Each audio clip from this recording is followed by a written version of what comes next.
Viewer discretion is advised. You are listening to Wine and Crime, the podcast where two friends chug wine, chat true crime, and unleash their worst Minnesotan accents. We're chugging something. We're chugging along. That's what we're doing. Chugging along. I'm Lucy. I'm Amanda. And this holiday season so far has felt utterly exhausting. Fuck. You're doing great, sweetie. Oh my God. I chose the worst time to get pregnant to have a child so close to Christmas. Hey, yes. Glad you're acknowledging your role in that. It's about damn time. I mean, with how intentional my pregnancy was. Fair. Fair. Okay. Anyway, everything's great. Everything's great. You're You're great. You're a winner. You're a winner. And you're going to make it through this holiday season.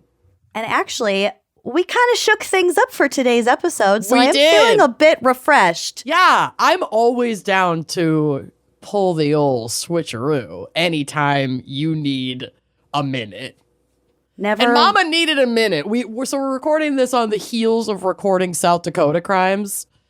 And I recorded a full episode this morning. Correct. For our bonus episode. But that's not why we swapped. Oh, no, that's not why we swapped. I couldn't bear to do another Fun facts about a region. She needed a break. Regional fun facts. I couldn't do it. But anyway, that leads us to our very special fan pick that we have for you from Michelle Wilczewski. She's probably or Polish. Wilczewski? We'll find out, Chesky. Michelle chose the topic of buffalo crimes. Large place, Polish not population in the Buffalo. animal. Yes. Lots Buffalo, of New Poles. York. It's in upstate. Indeed. Upstate. Way upstate. Anyway, so yeah, Michelle. Oh, okay. So I really couldn't bear the thought of doing more I get it. background info, especially in like a very specific like little metropolis. So anyway, Amanda and I switched, and I have a very gruesome case for us today. And Amanda got to do all the fun facts. I liked it. I'll switch anytime. This was weirdly really fun. It's usually fun. Yeah. I just couldn't. Yep, her eyes were crossing. I could feel it through the text messages. I offered. I was like, do you want to swap? You felt my exasperation. I felt it. And you came to the table with a solution. Yeah, and I I really did. appreciate that. Okay, well, let's get straight the fuck into Buffalo crimes. Oh, yeah. Amanda, we did not switch the wine crime pairing. No. But also Never. Michelle did all the heavy lifting for you. She sure did, because for Buffalo Crimes, Michelle wanted us to talk about the Tom and Jerry, which, have you ever had a Tom and Jerry? Yes, they're very filling. Yeah, they're good. It's You know what I think about when I think about Tom banquet. and Jerry's? When I first started dating Corey, I brought him home for like Christmas or Thanksgiving or something. And Blortney and I went over to Blam's house because she was cleaning out her closet and she had really good clothes. Luck. So we went over there to raid her closet, and Corey ended up watching hockey with her dad downstairs for like 2.5 hours. Yes. And her dad just kept Making Tom and Jerry's. forcing Tom and Jerry's on him. And by the time we left, he felt ill. He had like So he's 4 of drunk them. and he has gut rot. Oh, yeah. Poor bastard. Batter. It's made with batter. Well, yeah. I mean, the like original recipe is worse, I think, to wrap my head around than what you can just buy. Like, because now you can just get the like pre-made Tom and Jerry batter. My in-laws, like my sister-in-law Tia, always has this at their Finkenauer Christmas party. I love them. I can only have like half of one before my insulin pump is like, you're gonna die. It's like a White Russian, but like thick. And hot. So let's talk about the Tom and Jerry from WKBW, which is Buffalo's #1 news source, as I discovered going through my notes. It originated at a bar called The Place, which has been a Buffalo neighborhood institution since the 1940s. This time of year, the cold weather time of year, the holiday time of year, People pile in for the cozy atmosphere, great menu, and a taste of holiday cheer known as a Tom and Jerry. Quote, it's the holidays in a cup. Tom and Jerry is a brandy, rum, egg white, egg yolk, sugar, and more sugar drink with spices and nutmeg. That is a cookie recipe. Yep. The guy who like owns the bar now or manages the bar now says he sells thousands of the warm cocktail every year. The Tom and Jerry cocktail is believed to date back to the early 1800s in London. The drink's origin stateside remains unclear, and it's been on the menu at the place since it opened up in 1941. Quote, this is something that has a long history in Buffalo, especially around the holidays, says Patrick Kaler, president and CEO of Visit Buffalo Niagara, so he would know. Kaler says Tom and Jerry's have become such a holiday tradition in Western New York that Visit Buffalo Niagara has created a Tom and Jerry Trail, a list of dozens of establishments that make the drink, so you could do a little pub crawl to get your gut right. That. It speaks to the overall culinary history of our destination, says Kaler. We have sponge candy, we have beef of weck, we have the wings, and we have the beverage Tom and Jerry. The what was the wet? I didn't come across this in my research, so let me Google this. Beef of the weck, W-E-C-K. Hold on. Oh, no. Okay, beef on weck. Okay, it's just like a chip beef sandwich. A beef on weck is a sandwich found primarily in western New York State, particularly in the city of Buffalo. It's made with roast beef on a kummel-weck roll, a roll that is topped with kosher salt and caraway seeds. The meat on the sandwich is traditionally served rare, thin cut, with the top bun getting a dip in jus and spread with horseradish. It sounds fucking delicious. Okay, yeah. Yeah. But beef on weck, Change beef of the name. weck. Yeah, we don't need it. But back to the Tom and Jerry. She also did provide us with a Tom and Jerry recipe. So this is from the online magazine An Edible Mosaic. Okay. And here is a recipe for a Tom and Jerry, which just do yourself a favor and just buy the little... It looks like the ones that I've always had that my sister-in-law gets look like an ice cream container. And like a tub. Yeah, it's like an ice cream tub. But if you want to make your own Tom and Jerry batter, you're going to want to take 3 large room temperature eggs separated by whites and yolks. Off to a great start. A 1/4 teaspoon cream of tartar. 1/16 teaspoon of salt. 1 cup granulated white sugar. 2 tablespoons of unsalted room temperature butter. 1 tablespoon of dark rum, 1 teaspoon of pure vanilla extract, and then your spices. A 1/2 teaspoon of ground cinnamon, a 1/4 teaspoon of ground nutmeg, a 1/4 teaspoon of ground allspice, and an 1/8 teaspoon of ground cloves. Is there brandy in there too? It just says dark rum, but I think people can kind of switch it up based on their preference. But I think I've only had it with rum. As long as there's a full cup of sugar, you're probably fine. Yeah. For each drink, you'll take 4 ounces of warm milk, 1 ounce of dark rum, and 2 tablespoons of the Tom and Jerry batter, and then finish it grated with nutmeg. To make the batter, you add the egg whites to a medium bowl and use a handheld electric mixer to beat until foamy. Add the cream of tartar and the salt and continue beating until the egg whites form stiff peaks. You're making like a, what is that? It's almost like meringue, but you're not baking it. Yeah. To a large bowl, add the egg yolks. This is a different bowl. Sugar and butter, and use a handheld electric mixer to beat until creamy. Add the rum, vanilla, cinnamon, nutmeg, allspice, and cloves, and beat that off until it's thick and smooth. Fold in 1/3 of the egg white mixture to the egg yolk mixture at a time, being careful not to overmix and completely deflate the egg whites. When you're done, fold it in. Fold it in, David. I don't know how to be any clearer. When you're done, it should have a thick texture similar to a fluffy cake batter or liquid, like marshmallow fluff almost.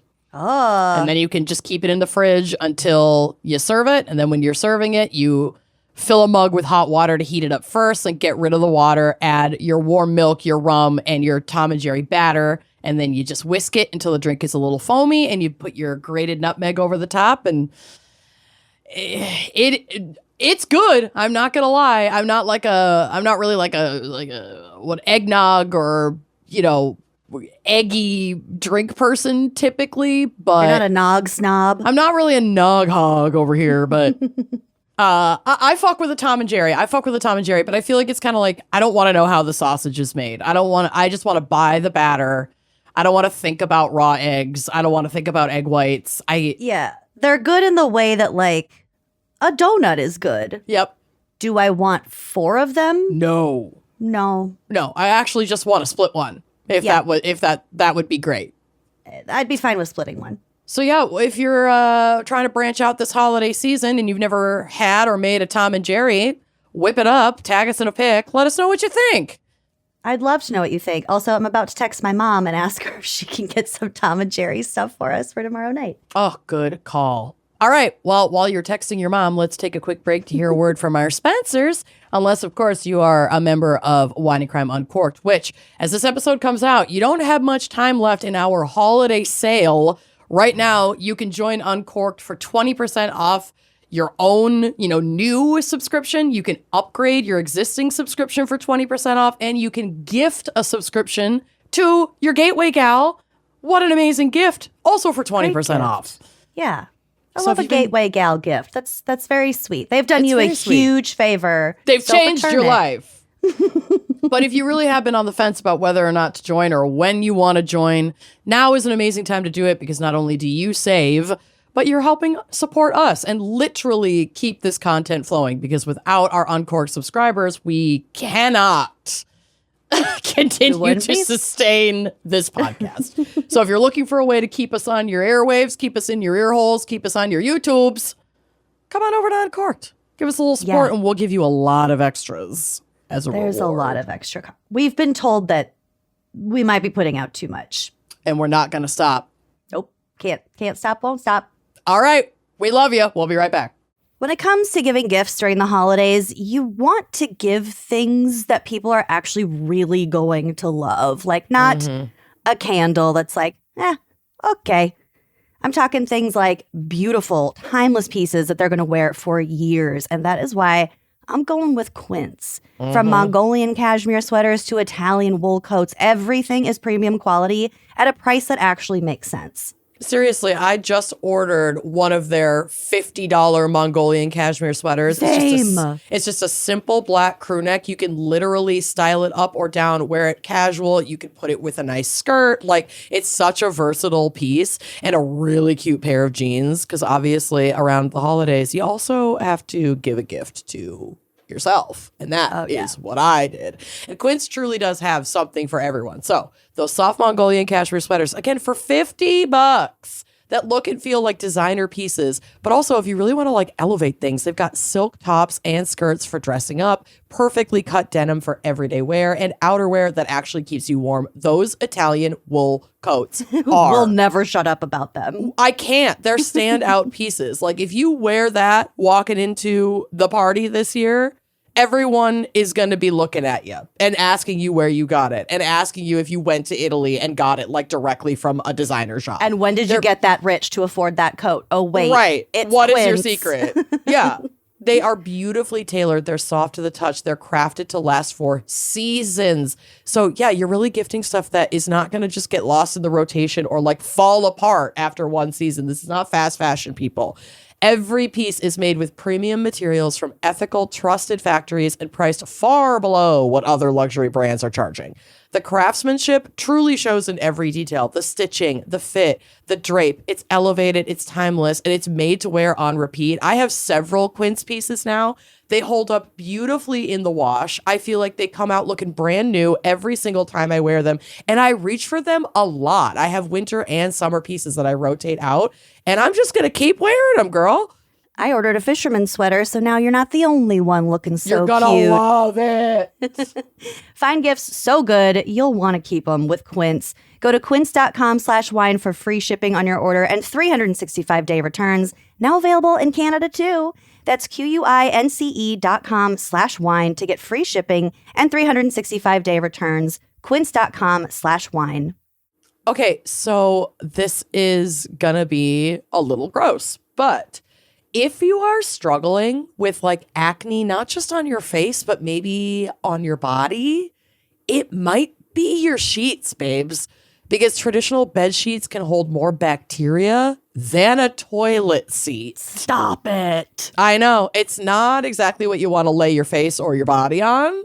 Miracle Made bedding, however, is here to help you because it's designed to fight bacteria and stay cleaner longer with silver-infused fabrics that actually prevent up to 99.7% of bacterial growth. Yeah, Miracle Made sheets stay cleaner and fresher up to 3 times longer than your regular sheets. So that means they're not gonna smell bad after, just a few short days. Sleeps. Yeah.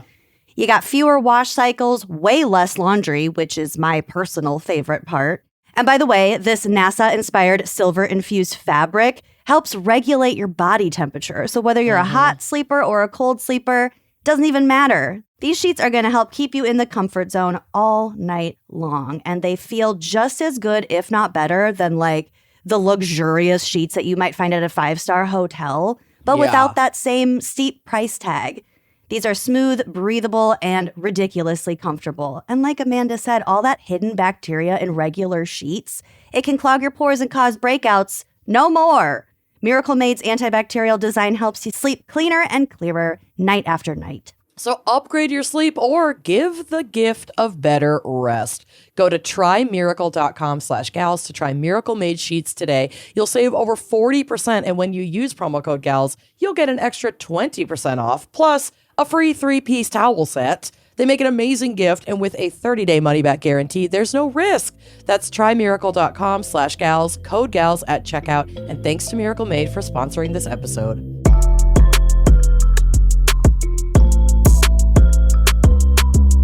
All right, Amanda, I'm excited for a little switcheroo. What is our background and potentially psych for Buffalo crimes?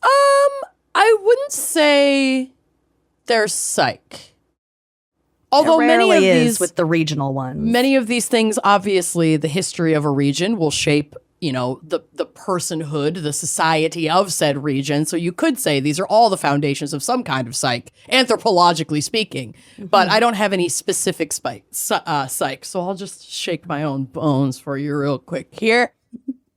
I'm going to be honest, I've never given much thought to Buffalo, New York, outside of the massive amounts of snow that they get, and of course the wings, and all of which we will get to. But who knew there are some incredibly interesting things about Buffalo? So let's dive in. Can't wait. Buffalo maintains the number 7 slot in top U.S. cities with the highest Polish population. So we cannot talk about Buffalo without talking about Dingus Day. Oh my God. Have you ever heard of Dingus Day? No. Me either. So I pulled the following from dingusday.com. It's spelled Dyngus. Historically a Polish-American tradition, Dingus Day celebrates the end of the often restrictive observance of Lent and the joy of Easter. Over the decades, Dingus Day has become a wonderful holiday to celebrate Polish-American culture, heritage, and traditions. There are many stories that attempt to explain the origins of the day. They're going to give you theirs.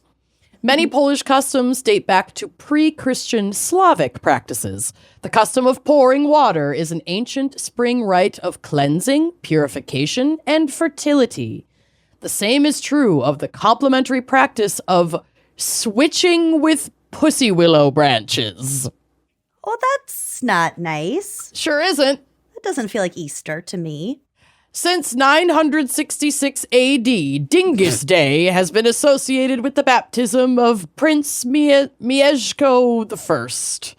Tradition states that Prince Mieszko I, along with his court, were baptized on Easter Monday. Thus, Dingus Day and its rites of sprinkling with water have become a folk celebration in thanksgiving for the fact that the first king of Poland was baptized into Christianity, bringing Catholicism to Poland. Oh, and did it stick? Ugh.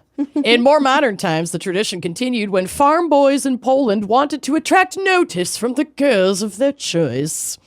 It was customary, because this is the best way to bag a broad. It was customary to throw water and hit the girls on their legs with twigs or pussy willows. Well, if he's hitting you, that means he likes you. He likes you, yep. Cologne was used instead of water by the more gallant lads. The ladies would reciprocate by throwing dishes and crockery.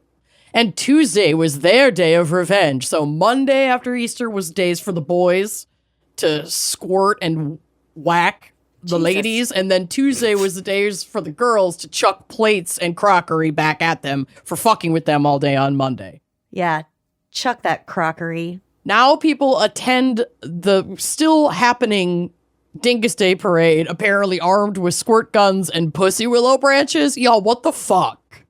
Stop. Can we retire just the word pussy in general? Never. I hate it. This is a yearly debate among Dingus Day revelers. The tradition holds true that on Easter Monday, boys would sprinkle the girls with water and tap them with pussy willows. On Easter Tuesday, the women would return the favor. At modern Dingus Day parties, it is common practice that both men and women trade water and pussy willow equally. Women's lib on full display. Pussy How willows... very modern. Pussy willows play a major part in Buffalo's Dingus Day celebrations as men and women flirt with playful taps. Branches of the plant are used as the pussy willow is one of the first budding plant of spring. But how did the pussy willow get its name? According to Polish legend, many springs ago, baby kittens fell into a raging river while chasing butterflies. Jesus. The mother cat sadly wept at the river's edge, pleading for help for her drowning kittens. No! The willows heard her mournful cries and swept their long, graceful branches into the water. The kittens grabbed the branches, held on tightly, and were safely brought to shore. And every spring from that day on, the willows sprouted fur-like buds where the tiny kittens once clung. Okay, I do love pussy willows. Thank you. They are really soft.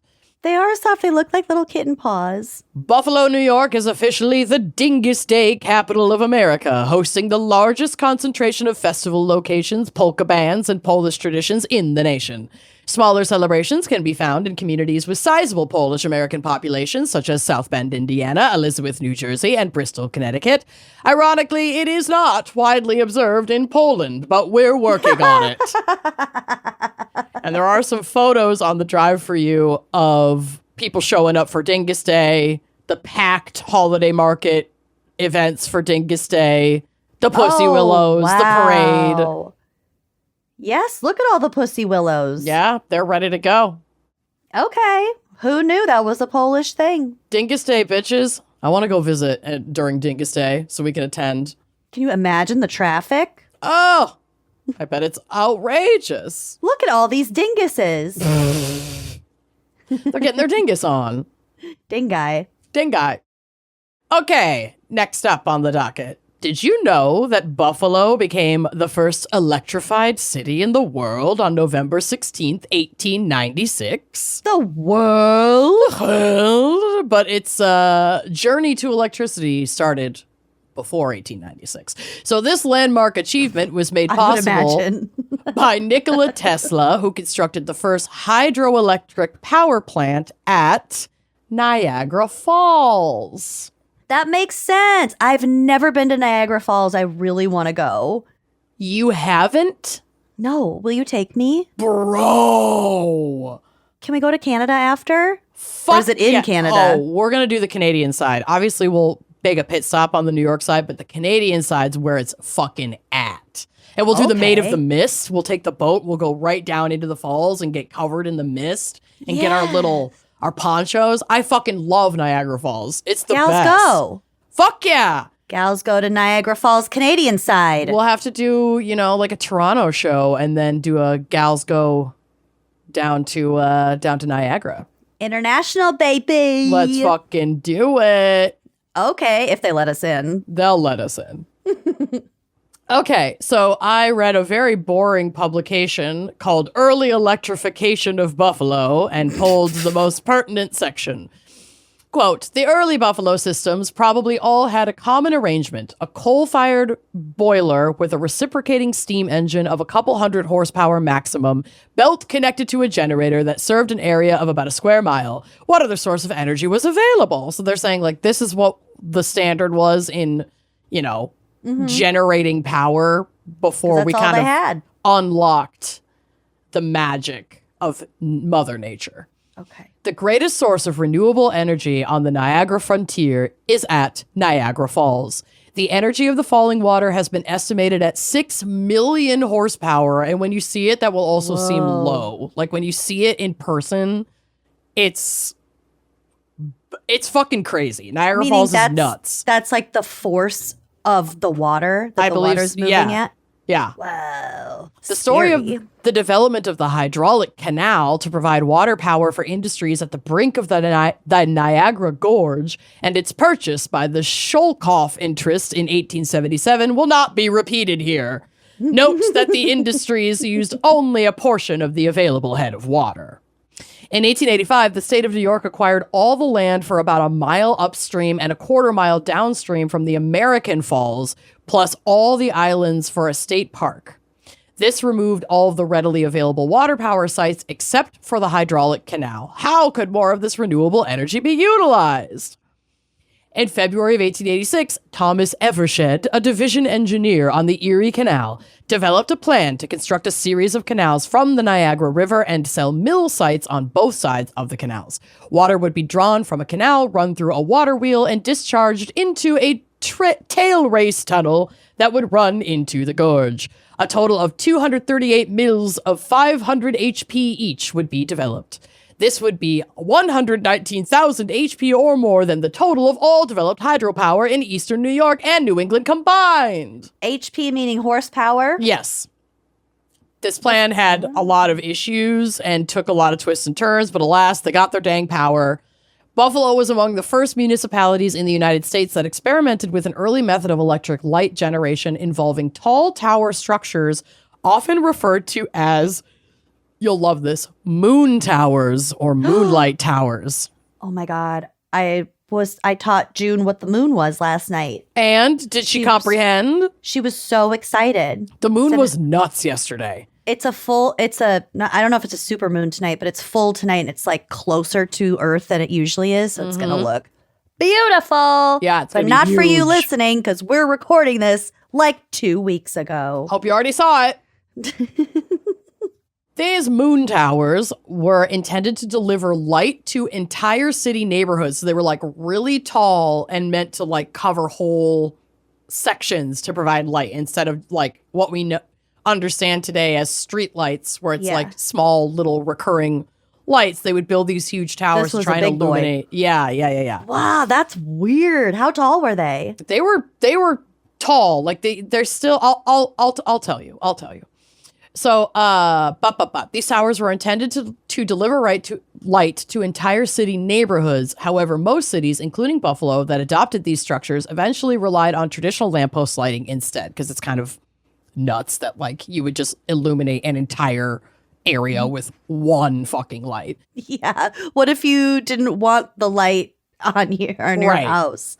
Fun fact from Wikipedia, in 1883, Minneapolis, Minnesota built a single 275-foot tall electric mast or moon tower in the Gateway District to eliminate the need for 150 gas lamps in the area, and they built it for $500. Wow. The tower's 8 4,000 candle power arc lights cast stark shadows.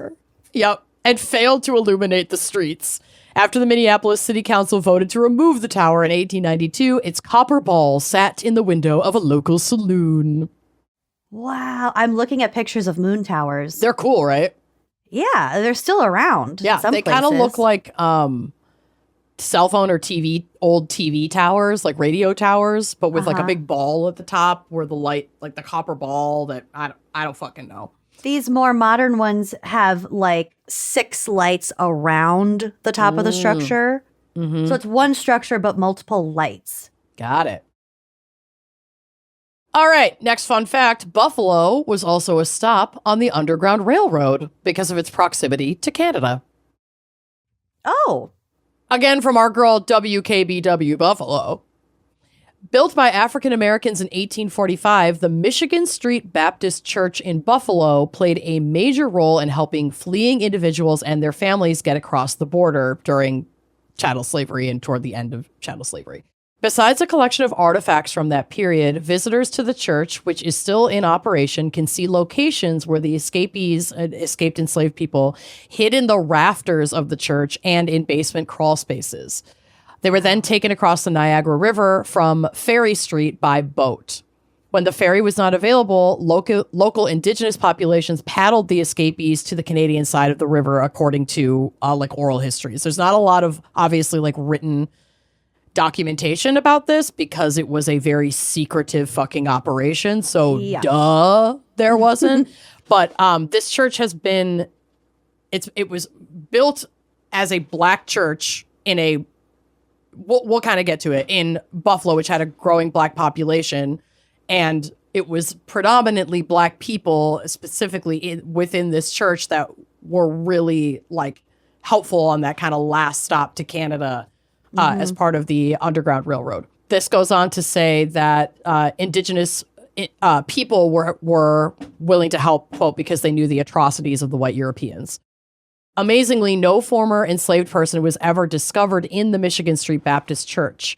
Someone who is operating it or running it as of recently is someone named Bishop Henderson, who said that some of that is a credit to the many Buffalonians who opposed slavery. That included a city court judge who purposely delayed legal proceedings for bounty hunters seeking paperwork to hunt escaping enslaved people. So it was there's always a place for you in whatever position you hold to be part of the resistance. And if that means being totally useless. But that works. Arbitrary red tape to put, fucking gaps, do it. Sure, officer, I'll get right on it. Right on that. While there isn't an official Underground Railroad museum in Buffalo, the church remains open not only as a place of worship, but a place of preservation of Black history. So I went to their website, and it says, quote, "The history of the Michigan Street Baptist Church begins in 1836 when a group of African-American men met in a brick schoolhouse on South Division Street to incorporate themselves as the Second Baptist Society of Buffalo. In 1845, a group of 6 trustees purchased the land just east of downtown on Michigan Street. The funds used to purchase this land were mainly supplied by a man named Peyton Harris, a formerly enslaved individual who had become one of Buffalo's most successful businessmen. The congregation worked hard for the next few years, dedicating the completed church in 1849. The Michigan Street Baptist Church quickly became the center of community life for Buffalo's growing Black community. During the early decades of the church's history, it was especially important to the Underground Railroad. Often noted as the last stop on the Underground Railroad, the Michigan Street Baptist Church became a beacon of hope for countless individuals passing through Buffalo on their way to Canada. Many of these individuals chose to stay in Buffalo and created a good life for themselves. The congregation during this time were active in pre-Civil War abolitionist activities." Wow. And there's some photos of the church. It's really beautiful. It has a historical landmark on it, and there's some photos throughout its history. It's definitely an incredible place that needs to be preserved right there in your city, Buffalonians. Yes, that's beautiful on the inside. Mm-hmm. Yeah, it's gorgeous. It's not very big, but it's beautifully built. Can you imagine being somebody who was trying to escape slavery up through Canada? That's your last stop, your last night in that church. Yeah, and tomorrow you'll be free in Canada. Oh my God. Yeah, I mean, I hope that would have been a restorative and hopeful experience in a very harrowing and unimagiable. I'm not implying that it would be a good feeling. No, it would just be so overwhelming, powerful. Just under the floor, what did you say, in the crawl spaces and under the floorboards and stuff? Oh my God. And up in the rafters. Yeah. Oh, I know. I got chills. All right, we're gonna switch gears because Buffalo, New York is also considered the home of the Buffalo Wing. Yum. I always wondered. Yep. You love buffalo sauce. I really fucking do. From history.com. In the 1960s, a black restaurateur named John Young opened Wings and Things in Buffalo, New York. Around the same time, a white couple named Frank and Teresa Bellissimo began selling chicken wings at the Anchor Bar about a mile away from Wings and Things. By the 1980s, the Bellissimos had become famous for supposedly inventing buffalo wings. White people? Yup. You don't say. You don't say. Yet in recent years, local historians tracing the history of the dish have drawn attention to the contributions of John Young as well as the cooks who came before him. But chicken wings were not just an entree in Buffalo. By the 1960s, the black-owned Washington, D.C. restaurant Wings and Things was serving chicken wings in mumbo sauce, M-U-M-B-O. The sauce, sometimes spelled mambo or mombo, M-O-M-B-O, has roots in Chicago and has since become associated with D.C. The sauce may have also inspired John Young, where he began serving wings at his own similarly named restaurant, Wings and Things, in Buffalo in the 1960s. It's unclear when Young opened his Buffalo restaurant, although he applied for a business license for Wings and Things in 1966. Interviews with Young and former customers indicate that he likely started selling food under that name before applying for the license to do so. Good for you. In any case, Young's restaurant became known for serving breaded whole wings tossed in Young's own version of mumbo sauce, which I think would just be like, my understanding is that from a variation of this original mumbo sauce, he moved in the direction of what we now know to be buffalo sauce. Add some more heat, maybe. Yep, which, quote unquote, inspired his, white business counterparts down the road, and then they kind of got famous for it. That sucks. Yep. At some point in the mid to late 1960s, by Frank and Teresa Bellissimo's telling, their Anchor Bar began serving its own version of chicken wings. Unlike Young's wings, the Anchor Bar's chicken wings were fried, broken into pieces, and tossed in hot sauce. It is this recipe that today's buffalo wings most closely resemble. As the dish took off in the 1970s and 80s, it was the Bellissimos who received most of the credit for, quote-unquote, inventing the buffalo wing. Early media coverage of the buffalo wing focused on Frank and Teresa Bellissimo. In 1972, a feature in the Buffalo Evening News on the couple highlighted the buffalo wings they served. After that, the couple received more national press. They were featured in an Associated Press article, on a cooking show, and in a Calvin Trillin article published in The New Yorker in 1980. Calvin Trillin? However, Calvin Trillin also interviewed John Young for that story, reporting that Young contested the narrative that the Anchor Bar was the first to sell wings in Buffalo. Young had moved to Illinois around 1970, and when he returned to Buffalo about a decade later, he was surprised to see how many restaurants were serving what they called buffalo wings. He was also surprised to see that the Anchor Bar had claimed the title of being the first restaurant to serve the wings, especially because he thought that Frank Bellissimo had gotten the idea from him. Quote, I was selling 5,000 pounds of chicken wings in 1962, Young told the Courier Express in a 1981 article. Mr. Bellissimo used to come into my place and eat my chicken wings. Young's advocacy helped him secure recognition as the first person to open a Buffalo restaurant centered around chicken wings. Quote, he names it Wings and Things, and that's what he specializes in, and I think he absolutely deserves credit for that. In 2020, Young's daughter, Linda Brown Young, began to serve her dad's chicken wing recipe for Buffalo Bike Tour's historical Wing Ride. The tour recognizes John Young, who died in 1998, as the King of Wings. Oh, John, the King of Wings. So, John Young, you're getting our support as the King of Wings, because who's surprised that white people down the street would just steal your idea and then profit off of it? No one is surprised. Especially when it comes to like creative, very flavorful foods. Mm-hmm. There's no fucking White way people to didn't make, and like to their credit, they're Italian, and Italians can make delicious, flavorful food. But like everyone can make delicious, flavorful foods. Sure, but you see what I'm saying. I absolutely hear what you're saying, and I don't think buffalo wings are really a staple of Italian cooking. And you're not going to convince me that they are. All right, got a couple more things for you. Let's talk weather, baby.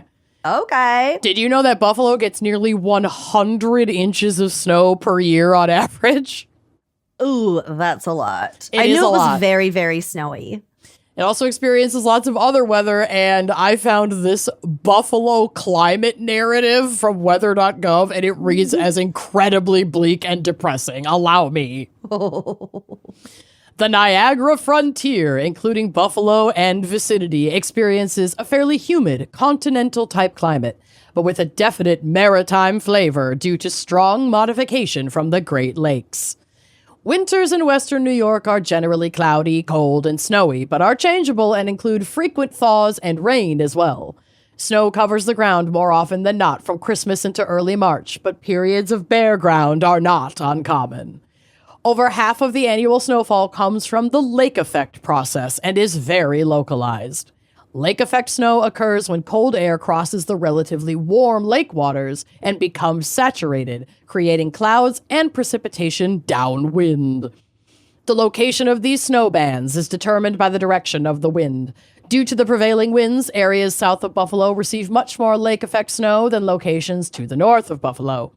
The lake snow machine can start as early as mid-November, peaks in December, then virtually shuts down after Lake Erie freezes in mid to late January, because then there's not that warm water to fill the clouds with wet and plop snow.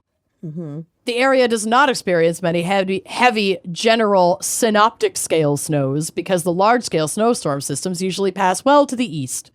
Spring comes slowly to the Buffalo area. The ice pack on Lake Erie does not usually disappear until mid-April, and the lake remains chilly through most of May.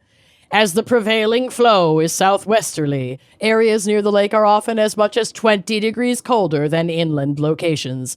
Fortunately, the cool lake waters act as a strong stabilizing influence, so areas near the lakeshore, including the city of Buffalo, experience more sunshine and fewer thunderstorms than inland areas. The cool air from the lake also slows the growing season, but this diminishes the threat of damaging late spring frosts. The average date of the last frost is near the end of April in the Buffalo metro area, but in mid-May, well inland.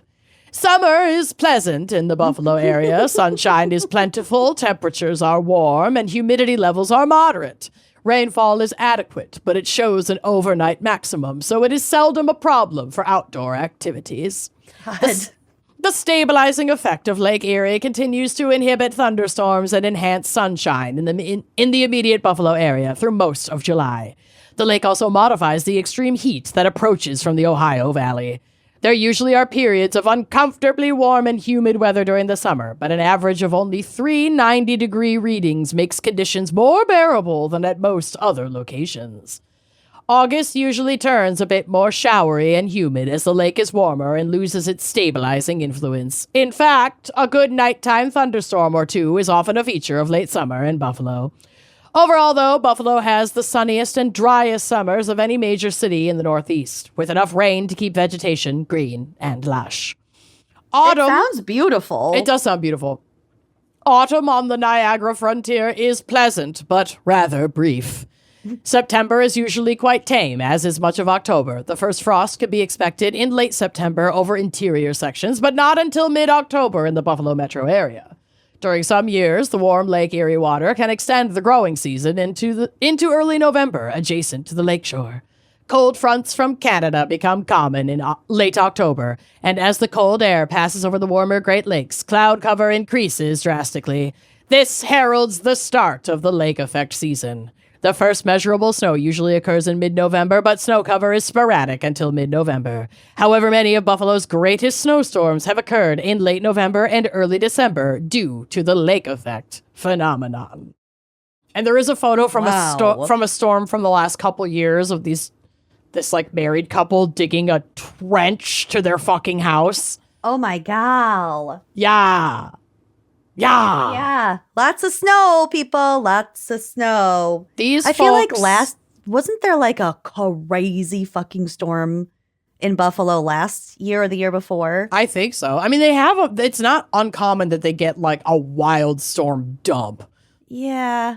I feel like something happened recently, like they all lost power or something. Mm-hmm. I don't remember. It was whatever it was a big deal, like nationally. Yeah. God only knows, you know? Well, we'll have to swing by Buffalo on our way up to... Well, Yeah, we got to get wings Canadian side. on our way to Niagara Falls. Do you think that like buffalo wings in Buffalo is the same kind of deal like Chicago deep dish pizza is it tastes the best in Chicago? You know what I mean? I would have to imagine. I definitely want to find out. But it's just the sauce. Oh no, it is not just the sauce. How the wing is cooked has so much to do with good buffalo wings. Really? Yes. Never even what? Is it just fried a specific way? Like fried properly, but also like the breading and the different sauces. It all matters. Okay. Because you can way overdo it on the frying. You can have lower quality chicken. That's the case for all wings, though. That's not unique to buffalo wings. I mean, I would imagine it's not unique to buffalo wings, but I would think that the birthplace of buffalo wings would probably have the best buffalo wings, and I want to go try to find that out. I think we should find out. I agree. All right, to give Lucy what she wants, Buffalo does indeed have its own flag.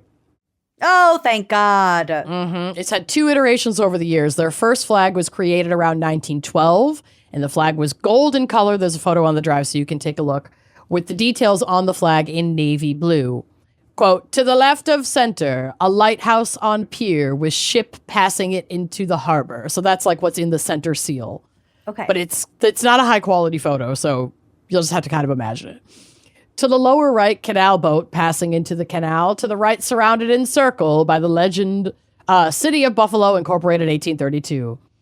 In 1922, Mayor Frank X. Schwab remarked to the Common Council that the flag did not sufficiently represent the city and proposed a contest for a new flag because they'd made their mark as like, we were the first fucking city that did the whole electricity thing. Like, we're known, this doesn't represent us anymore. Yeah. We need better marketing. Yeah. So he's like, I'm going to hold a contest for a new flag. After the contest failed to produce a winning design, a new contest was proposed with a more substantial reward. The committee's like, none of these are going to work. I don't think they got enough submissions because I think the prize was like really lackluster. It was maybe like a few bucks or just like naming rights or something. So the contest itself was just a dud. So then they did a new one with like a legitimate reward. And in this round, 73 designs were submitted, and the city planning committee with input from the Fine Arts Academy selected the new flag based on its simplicity and distinctiveness. The $250 reward was given to local architect Louis Greenstein. The flag was adopted on May 7th, 1924, and dedicated to the city on the following Flag Day, June 14th, 1924. The new flag, which is still honored today, is a navy blue flag that contains a large central emblem consisting of the city seal, which still I think includes that like harbor boat coming in. Yeah, the lighthouse. It still has like kind of the classic feel of the original city seal. But then it's surrounded by 13 shocks of lightning and 13 stars in white. Oh, that's lightning. Yep. The 13 stars signify New York's status as one of the original 13 colonies, and the matching number of electric flashes celebrate Buffalo as one of the first cities to deploy electric service widely. Cool. The seal in the center contains a lighthouse and a boat representing Buffalo's important spot as a trade center on Lake Erie and the Erie Canal. I think it's cool looking. What are the people on either side? Or are you about to get to that? Oh, they don't talk about them. I think that's just the representing the like government, like the justice. Mm-hmm. Like one's holding a staff and one's holding the scales. I don't know. I don't know what those broads are up to. They appear topless, wearing ornamental necklaces. So that's what I was wondering if that's yet another inappropriate imagery situation. It was not in the Wikipedia, so I just skipped it. I don't know if they are meant to be indigenous, if they are meant like, is it the quality is so weird on this old flag, but I'm sorry, I didn't do as good a job as you do on the flags. That's okay. It is what it is. It's what it's. Okay, I'm going to finish off with a quick lightning round of interesting facts about Buffalo, New York from our fan picker. I removed the ones that I like covered more in depth. In 1901, a Pan Am explosion took place in Buffalo, New York. I think that's a train, right? Pan Am was an airline. I thought Pan Am was a fake airline from movies. No, it was a real airline from real life. Hey, Siri, what was the Pan Am explosion in Buffalo, New York? That doesn't say explosion. It says exposition. Oh, I thought it said explosion. Yeah, that makes a lot more sense. Okay, that was like the World's Fair. That was like a big... That exposition was part of the World's Fair, which took place from May 1st to November 2nd in 1901. This was a like, World's Fair. Pan Am explosion. What? I'm hanging on by a thread. I don't know what's going on. We're chugging along. Chugging. This was a World's Fair that celebrated progress in the Western Hemisphere. Exhibits included cultural displays and technological advances, like, I guess, a Pan Am airplane, including electricity. There it is. September 5th, 1901, President McKinley was assassinated during the expo, and Theodore Roosevelt was sworn in as the next president. Also at the expo? I guess, September 5th, 1901. Talk about added value for your ticket price. Oh my God. You were at a presidential assassination. That's adding value. What? You're saving money. Put that in your diary and smoke it. Buffalo, New York boasts the most homes designed by architect Frank Lloyd Wright, second only to Chicago, Illinois. Oh, wow. Yeah, a Frank Lloyd Wright tour in Buffalo would be fun for Gals Go. Frederick Law. I'm making a folder. Do it. Frederick Law Olmsted designed Buffalo, New York's park systems, and this is relevant because the same designer also designed Central Park in New York City. Buffalo, New York is the second largest city in New York State, with New York City being obviously the largest. And there are over 1,000 restaurants in Buffalo. We are a food lover's dream. Hopefully all of them serve buffalo sauce in some capacity. I just want to get my ass out there for Dingus Day and have some wings and then go to Niagara Falls. Is that so much to ask? Well, Dingus Day is what, in March? April. Or whatever. It's like the Monday after Easter, so whenever Easter lands. I don't think it's the same every year. Would the Maid of the Mist be too cold in April? We must consider the lake effect. We must. I'll do some research before mapping our route. All right. Well, I just made a folder, so love it. Going to Buffalo. Well, that's my segment. It's. I hope I did you proud. I didn't, but I tried. Job. You did a fantastic job. You answered most of my questions about buffalo wings. Great. I did the best I could. All right. You did great. Let's take a quick break to hear a word from our sponsors, unless, of course, you are an Uncorked member. And then we'll let Lucy horrify us for the end of the show. I'm gonna horrify you. Can't wait. If you're like me and you have a 2-year-old at home and maybe your partner sometimes works weird hours and maybe you work from home, but your life is still always really chaotic and you'd think you'd have things under control, but you don't really feel like that. And sometimes cooking dinner is the most difficult part of the day. An insurmountable feat. If this is resonating with you, I'm going to tell you, do yourself a kindness and sign up for Every Plate, because these are delicious, easy, fast, very low stress meals that you can have on the table within 30 minutes. Yes, Every Plate is an affordable meal kit that simplifies weeknight cooking for not just parents, but truly everyone who struggles or just doesn't have the time for mealtime battles, all the prep, all of the work that goes into it. It does so much for you. They have a rotating selection of craveable, comfort-forward dishes like crispy buffalo ranch chicken. And you know your man loves a smash burger. They offer caramelized onion smash burgers. And they stack up, honey. They really, really do. And they also offer, like, if you're more of a chicken girly, they have more chicken dishes. If you're vegetarian, they have more veggie forward options. And there's a bigger variety of global flavors. That's what I love so much about it, is that I get to try things that I wouldn't even think to dream up to make myself. And they walk you through it step by step. It's also cheaper than the grocery store with a lot less waste because they're sending you like the itemized pieces that you need. So there's no more like buying a massive thing of herbs that you need like 1 teaspoon of. Yeah. And then the rest, it's like you're begging your neighbors or your buy nothing group to take it off your hands because you don't want to have the food waste. Girl, let every plate take that off of your plate. They offer pre-portioned ingredients that reduce mess, stress, and like I said, food waste. And like Lucy mentioned, you can have meals ready in 30 minutes. And the step-by-step recipe cards with pictures make it friendly for all skill levels. And then I always keep my favorite cards so that I can recreate those recipes over and over again. Try Every Plate and get $2.99 per meal on your first box, plus free steak for a month.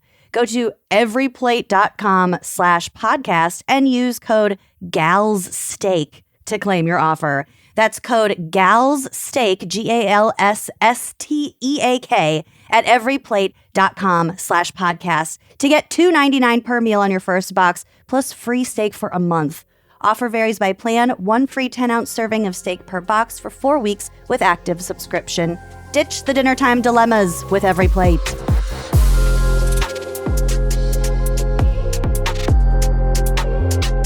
All right, Lucy. What you got? Take it away. Well, our fan picker, Michelle, did send a list of possible cases to cover. And as I skimmed her list, one definitely stood out to me. And I'm not going to tell you why yet. But it's a horrible case. But like, well, we'll get to it. There are just some very odd details. Okay. And I was kind of surprised that we had not covered this case before because it was very sensational in the news media. Okay. There are also a lot of players in this story, so I'm just going to start with the person we know the most about in terms of like internet paper trail information. Mm-hmm. Just to give us the best context, I want you to be aware that I am not intentionally framing this for him to be the most important person in this story. Okay, he's just the person, like you said, we have the most information about. Yeah. Okay. So Henri Marchand, French Henry, was a young French sculptor living in France in the late 19th century. He studied under Auguste Rodin, the sculptor. Okay. The ballerina one. Oh, okay. He studied under him. And he was very talented, specifically in dioramas and precision wax modeling. Ew, cool. For like museums and stuff. Yuck. Yeah. He was married to a woman named Clotilde. I think you pronounce it Clotilda. Okay. It looks like Clothild, but I think it's Clotilda. Clotilde. Clotilde was also an artist. She was a painter. She was a very petite. She's a small woman, but she was a very talented artist. In 1903, the couple emigrated to the United States. I believe they went to Albany, where Henri began working as a diorama artist at the New York State Museum. Okay. His work on the museum's Iroquois dioramas, dedicated in 1918, earned him pretty significant recognition. And I do have some photos on the drive of, if not his dioramas, then very similar ones that are today at this museum. Oh, okay. Taking a look. And just so you know exactly what his...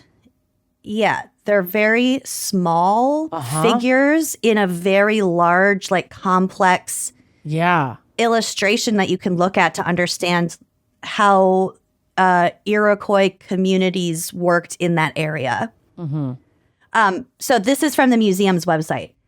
The Iroquois Indian life groups, or dioramas, were one of the most popular exhibits of the State Museum in the State Education Building. Modeled from life casts of Native Americans, the three-dimensional portraits were cast by Caspar Meyer and Henri Marchand, under the direction of museum archaeologist Arthur C. Parker. I believe Arthur Parker comes back later in this story. Okay. The colossal 60 by 20 foot backdrop paintings were done by Albany artist David Lithgow.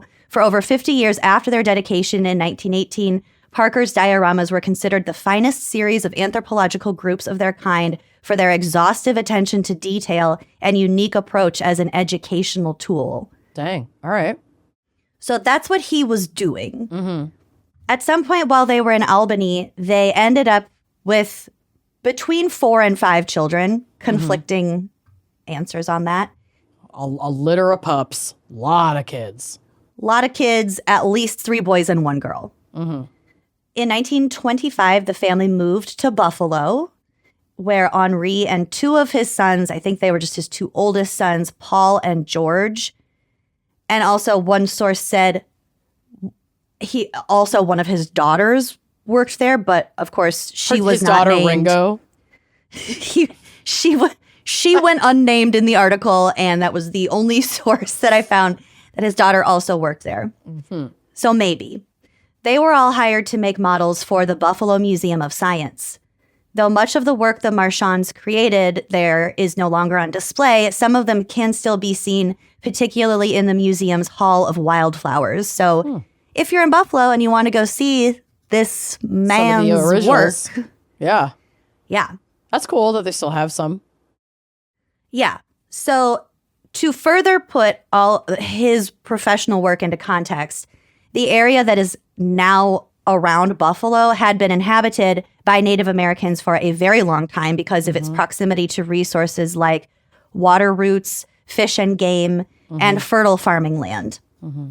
By the end of the 18th century, the Seneca were the predominant people settled in the area, having resided throughout the central and western parts of the state since at least the 17th century. This is from NewYorkHeritage.org. With a proud and rich history, the Seneca are the largest of the 6 Native American nations of the Haudenosaunee, or the Iroquois Confederacy. Mm-hmm. So it's a group of 6 different tribes that make up the Haudenosaunee. And it's the Iroquois Confederacy. So if we're saying Iroquois, the Seneca are part of the Iroquois. Mm-hmm. So the Seneca, known as the Keepers of the Western Door, inhabited the westernmost region of the 6 nations. They refer to themselves as the Great Hill People in the Seneca language.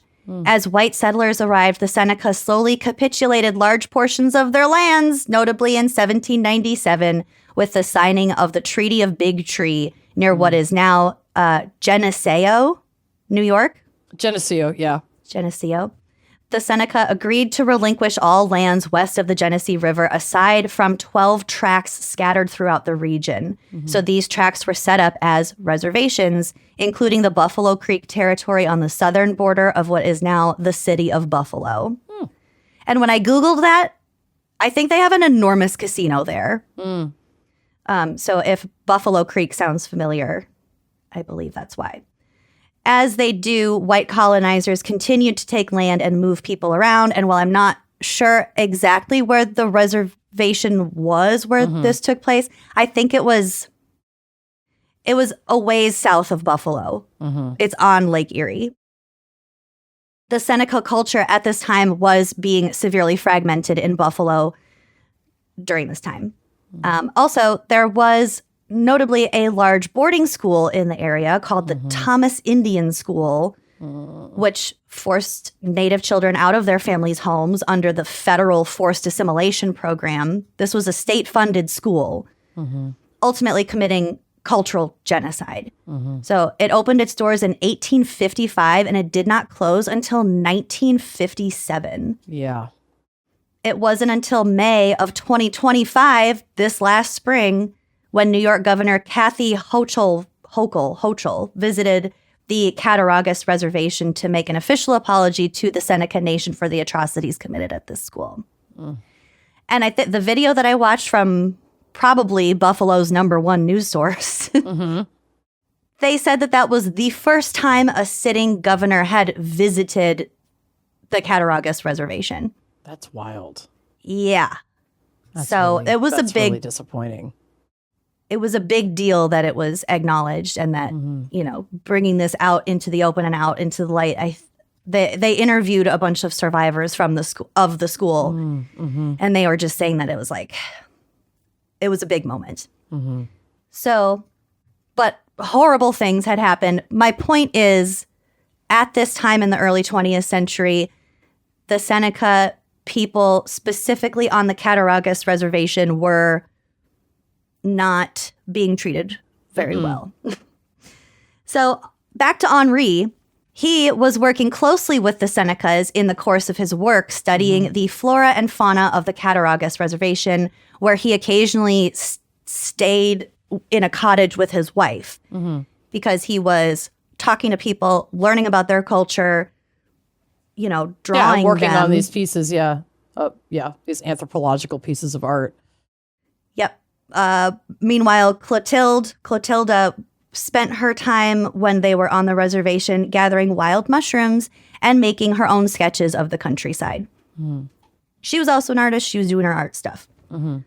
On the reservation lived two Seneca women, 66-year-old Nancy Bowen and 36-year-old Lila Jimerson. So Nancy was a tribal healer, and Lila worked at a school on the reservation. And in her free time, and probably for a side hustle, Lila worked as a model for Henri. Oh, wow. And the two became quite close. So at the time, like I said, Lila is 36 and Henri is 53. I also think that Nancy and Lila were living together at this time. Okay. They hadn't known each other for a super long time, but they were close friends, and I believe that Nancy was living with Lila. They're roomies. Okay, so Henri was later to testify that it was a, quote, professional necessity to make love to his Native American models because it was the only way they would pose nude for him.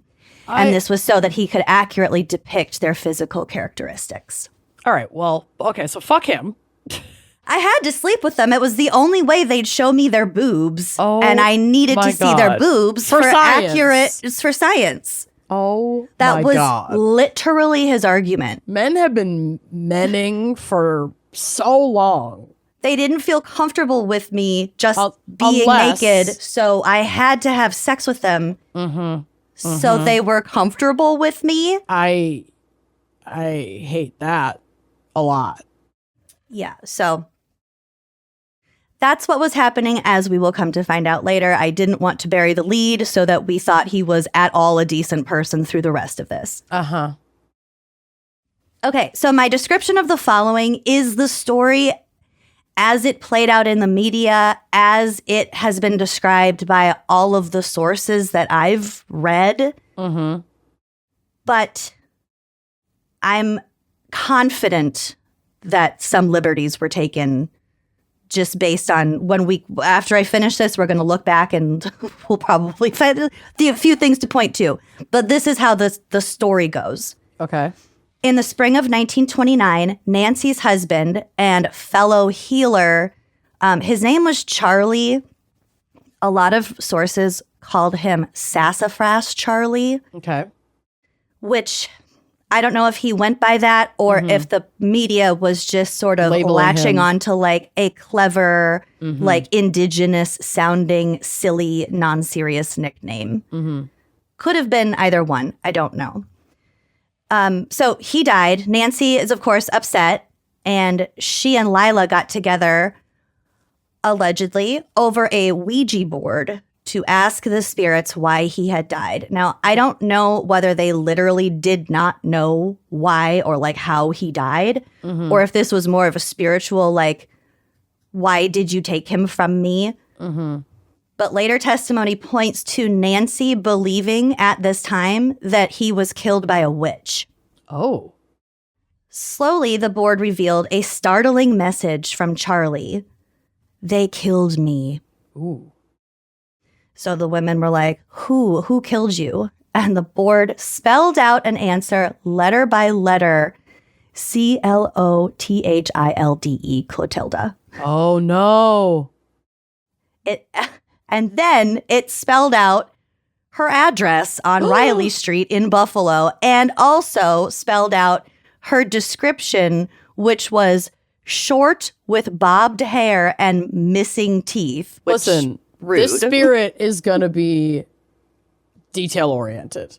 We're going to be precise here. When we're naming names in the Who Killed Me game, we're going to be real precise. Here's her address. Her social security number. Her email. Her Finsta. clit.tilde.aol.com. Yeah. Okay, so it spells out all this stuff, and then Lila's like, oh, I know Clotilda. She's the wife of that guy that I'm modeling for. So after this seance, Nancy begins receiving letters, which are signed Mrs. Dooley. Okay. The letters claim that Mrs. Dooley is a medium from Cleveland. And I think the letters were like, I've had a vision. I need to tell you. Clotilda Marchand is a white witch who hexed Sassafras Charlie out of jealousy. Oh. One of the letters read, quote, her witchcraft didn't work so good, so she decided to kill him. Wow.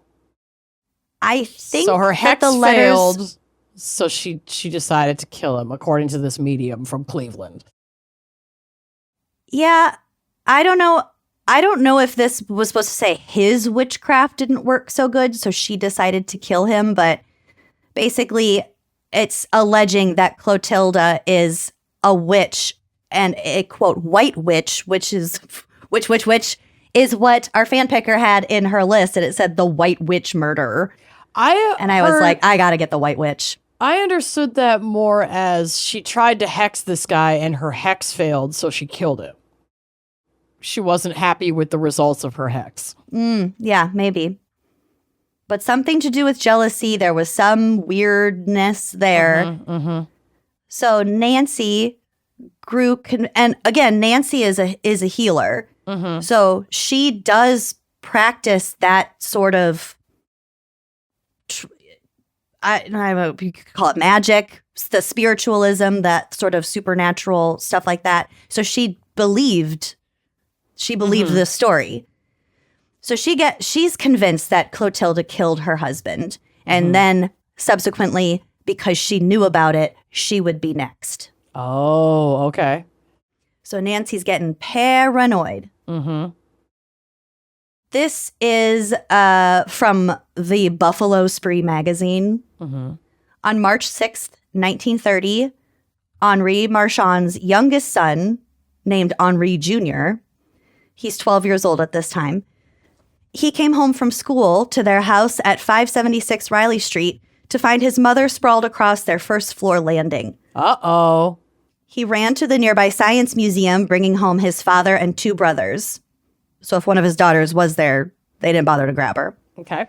At first, it was thought that Clotilda had died from falling down the stairs, but the medical examiner soon found bloody gashes, the odor of chloroform, and signs of a furious struggle on the body of the tiny French woman. Uh-oh. The police were brought in, and after close questioning of Henri Marchand and an associate who boarded with him, I don't know who that person is, never again named, were soon on the trail of Lila Jimerson and a 68-year-old woman who turned out to be her friend and possible accomplice, Nancy Bowen. So Henri was like, it might have been Lila, this woman I've been sleeping with. Maybe she was jealous of my wife and got her friend Nancy to kill her. This is what Henri is telling the cops. He's hypothesizing, yeah. He's hypothesizing, all right. So Clotilda had been beaten with a hammer and strangled, and then had a paper with chloroform shoved down her throat. Yikes. So she died of sort of a combo of all three of those things. You don't want chloroform in your throat. No. So first Lila was arrested, and then she named Nancy. So maybe the finger hadn't been pointed at Nancy until this point, but she's like, it must have been Nancy. Then they go to visit Nancy, and they find that she had kept Clotilda's earpieces to her glasses. So I think... Oh, it's like there's evidence on her and from the also scene. And also pieces of her blood-stained clothing. Lila had traveled from the reservation with Nancy, visiting Henri at the museum and getting him to take her out for an early afternoon ride while Nancy was busy attacking Clotilda. That's her story, and she's sticking to it. That's the story, and that probably is what happened. It came out later that Lila had convinced Nancy that Clotilda Marchand was a white witch who might have used her powers to kill Nancy's recently deceased husband. So now the story is, well, Nancy killed him. Nancy killed her, but Lila convinced her to kill her. Right. And they also pointed to Clotilda's habits of gathering and eating mushrooms, quote, strange, hellish vegetables. So she must be a witch. This may have been cited as clear evidence that she practiced the dark arts. I love that. I love mushrooms. Shroom head. So Nancy did admit to killing Clotilda. That is actually never even up for debate. She killed her. To beating her with a hammer and stuffing a chloroform-soaked rag into her mouth, believing that she was freeing Clotilda of evil spirits. So this is where I ran into some... I'm not able to confirm this, and I can't really parse out what is just racist reporting of the time and what actually has been looked at with a more academic lens since then. But at least one source said that the method and the manner in which she killed Clotilda was aligned with some sort of established belief that is how you release an evil spirit from a person. Okay. So I'm just putting it out there. That has been alleged. I could not prove or disprove it, and I really can't tell if that's right bullshit and offensive or if it does have some truth to it. So I'm just putting that out there. And she'd also kept a bunch of her bloody stuff. So this should have been a fairly clear-cut case, but it got very messy very quickly. So all of this was handled so fucking poorly by the cops, the press, the lawyers, the judge, like everyone. You don't say. Yeah. So police poured into the reservation. They were just going through people's private homes because they were determined to find the hammer that Nancy allegedly used. And they never did find the hammer, but they caused a huge fucking ruckus. Yeah, in the search for it. In her community. So they never found it. Do you know who Clarence Darrow is? Does that sound familiar? I don't know. I don't think so. He's an incredibly famous attorney. So he was involved in the Leopold and Loeb murder trial, those guys who killed that little kid. Yep. Okay. Also the Scopes monkey trial. Oh, yeah. Which was it the government fighting a science teacher for teaching evolution in his class? And then also the Ossian Sweet trial, which was the guy who was accused of murder for defending his home from the white mob that was attacking him. Yeah, we've covered his case. We have. So Clarence Darrow was the defense attorney in that case. Got it. And also the Scopes. So he's he's very big on civil liberties, and he was very well known at this time for taking on cases that were like, we got to prove a point. So he was brought in to help make sure that Lila got a fair trial, but he ended up not taking the case. It's like, this is too far gone. It's too messy. So police told the press that Lila was an unrequited lover who induced her naive friend to commit the crime so she could romance the older married French sculptor.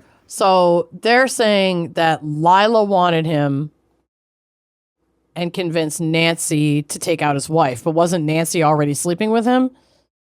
No, Lila was sleeping with him. Oh, Lila was sleeping with him. Nancy's the older tribal healer who did carry out the murder. She carried out the murder because she believed that Clotilda was a witch. A witch, okay.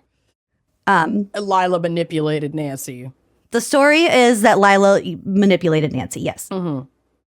So the so-called Ouija board murder became a national sensation with the women portrayed as untamed, quote-unquote, squaws.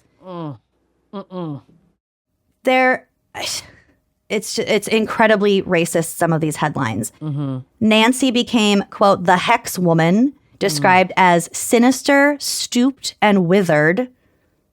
And you can see photos of her. There's accounts of her. That the way that they're describing these women physically. Yeah. Not only is it not true, and that doesn't really matter. It's they're describing them in such a way to really heavy-handedly weave a narrative of who these women are, and it's 1,000% crazy. It's also incredibly fucking obvious.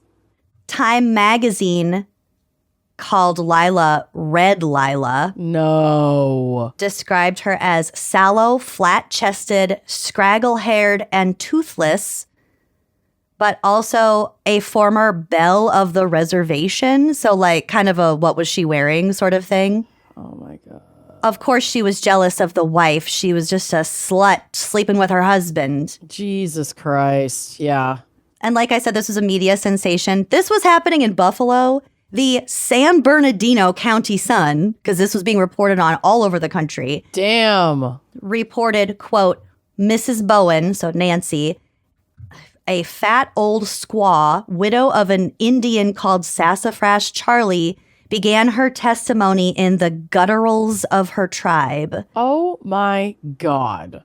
Meaning she was speaking her own language. Yep. And, it's so gross. It's so gross. So dehumanizing and just sick. Yeah. The widower Henri was, of course, cast as a victim, and one paper said the sculptor, quote, never was aware of the fierce aboriginal passions he had aroused. Oh, fucking yuck. Fucking yuck is right. But he was absolutely aware of the destruction committed on his behalf. So Buffalo is about 36 miles from the Cattaraugus Reservation, which would take about 10 and a half hours to walk there. Okay, good to know. Lila told police that she had traveled to and from Buffalo on the day of the murder, which is also what she said before, with Nancy, but that she was riding in Henri's car at the time of the slaying. So she's the order of events, what I mentioned earlier, is again what is stated.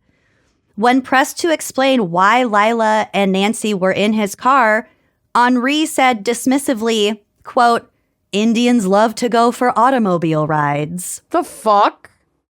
I was just giving them a ride. They love it. They love that shit. Oh my God.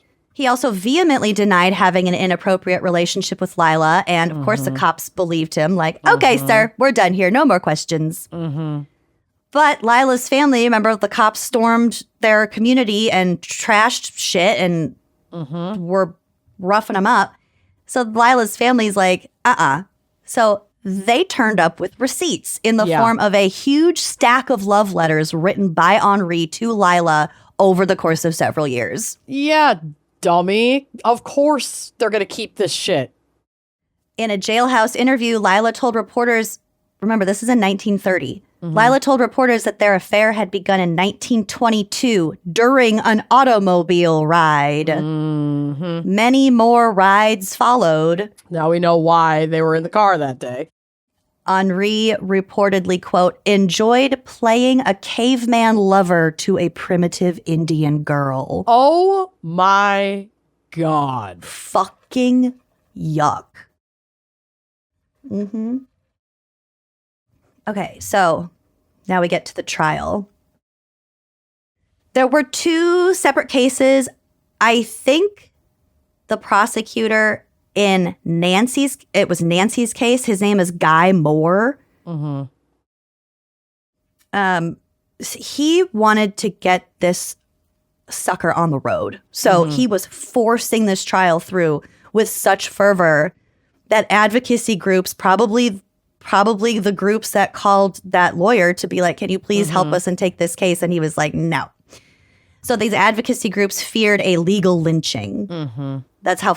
So jury selection began 17 days after the murder. That's how quickly they were pushing this through. Yeah, how could there possibly be a well-rounded investigation when there's a trial within 2 weeks of the murder even taking place? That's nuts. Yeah. The women were also accused of planning to kill 12-year-old Henri Jr., the boy who found his mother, quote, if he should get in the way. Oh, my God. There were also allegations that the two women were seen like the night before casing the house. Taking everything with a grain of salt, because I'm sure people would be coming out of the woodwork to accuse already villainized indigenous women who then murdered a white guy, allegedly. It's like people are going to be tossing out all kinds of fucking accusations that may be completely baseless and without any evidence to support it. And because we have to get the trial on the road next week, right? We don't have time to interview people repeatedly to, see if their stories change or anything like that. Yep. The prosecutors were seeking the death penalty, I believe, for both of them. So there was a lot on the line here.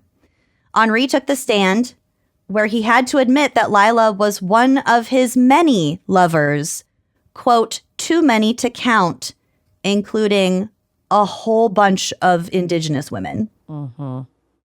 Potentially all likely manipulated and very likely assaulted. The power dynamics involved with him and any of the women on the reservation who were working for him as models. Yep. Who he was already saying, take your top off. Yeah. Ugh. Okay, so as I said before, on the stand, he said it was a professional necessity to seduce Indian women because it made them more willing to bare their breasts for his diorama modeling. Oh, my God. He also claimed that his wife was fine with his free love lifestyle. Oh, I'm sure. And she's not around to advocate for how she felt about it, so we'll just go with that. The free love aspect was also splashed all over the headlines. So, like, the sensational things were free love, which, bullshit, you were cheating on your wife. The Ouija board thing, there's actually no evidence that a Ouija board was involved that I could find. No, that could be completely made up, and a bastardization of, the possibility that these indigenous women were engaging in, like, an indigenous spiritual practice, if that even happened. And then the papers just ran with it. We're like, I don't know, they were doing witchcraft on a Ouija board and some spirit told them this. Yeah. White witch. Nice. Yeah. As reported by the Courier Express, quote, there were like 3 words in here that I had never heard before. During the course of his 2-hour Philippic, meaning the prosecutor, so not Henri's attorney, the prosecutor. So like an examination. Yeah, it was like a cross-examination. I think it was that Guy Moore. During the course of his 2-hour Philippic, he raked Lila, her attorneys, and all her witnesses with an enfilading fire of invective that included the words filthy, miserable, and contemptible. Oh my God. So yeah, just making her out to be as awful as possible. Or him. This attorney was such a well, we'll get to it, but the judge was like, dude, not okay. He's yelling at Lila. He called her a, quote, filthy Indian. Oh my God. And then, like, during that, right after that, she had what sounds like could have been a panic attack. And or an asthma attack because she did have some lung issues. And she collapsed in the courtroom. Oh, this poor thing. So her collapsing hot off the heels of this fucking Guy Moore haranguing her. Yes. The judge got sick of all the messiness and also just that it was rushed through. He's like, this is bullshit. I'm declaring this a mistrial. Mm-hmm. This is a mess. This is a mess. From her hospital bed, Lila pled guilty to second-degree murder, but retracted the plea soon after. So they had to start the trial all over 1 year later. That whole time, both of these women have been sitting in jail. Mm-hmm. But that gave time to them and their lawyers to come up with a solid defense strategy, which is something they didn't have the first time around. No. At the second trial, Lila testified she foolishly was in love with Henri Marchand, but she was not party to the murder. I didn't have anything to do with the murder. I was in love with him. That sucks, but I did not kill his wife. She implicated Henri, saying that he told her he was, quote, tired of Clotilda, and claimed that the artist had himself tried to hire other Iroquois to kill his wife. I wouldn't be surprised in the slightest to find out that this guy wanted to off his own wife and then blame it on these women. Yeah. Like, duh. Duh. Okay, here's our anthropologist friend Arthur C. Parker coming back, the one who had worked with Henri. Okay, this is where I was getting the I couldn't really confirm this. Arthur Parker testified that the instruments used to kill Clotilda were the kind used to expel evil spirits in accordance with Iroquois belief. This again, according to Buffalo Spree. So that is where I got that information. I cannot confirm that.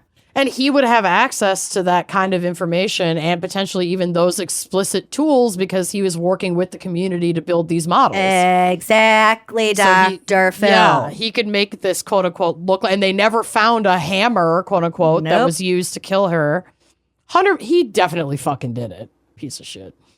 Oddly, the evidence that witchcraft was being sincerely practiced may have led to the eventual outcome of the case, particularly in regards to Nancy, whose testimony in her native Seneca language was translated throughout the trial so that they could be sure that they're actually understanding what is being what said to them. they were understanding is what she intended. Exactly. Which is how it fucking should be. Yes.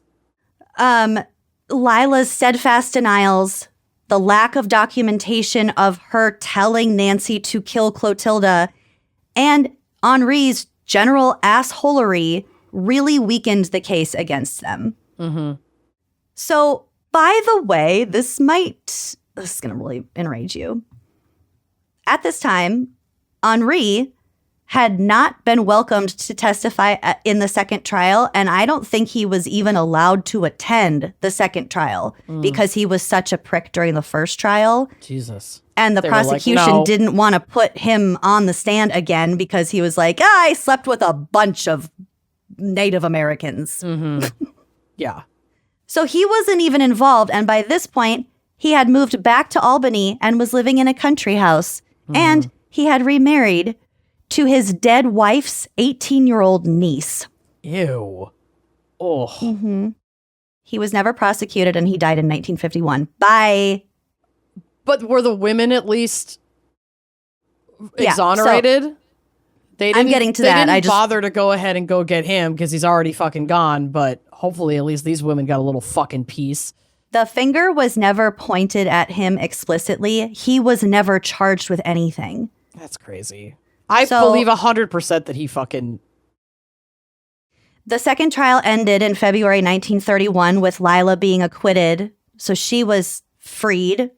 Nancy was released after pleading guilty to first-degree manslaughter, which her sentence was 1 to 10 years in prison. And the judge was like, you've already been sitting in prison for a year. Just get out of here. Time served. Go ahead. Yeah. So she was released on March 13th, 1931, just over a year after Clotilda's murder. Wow.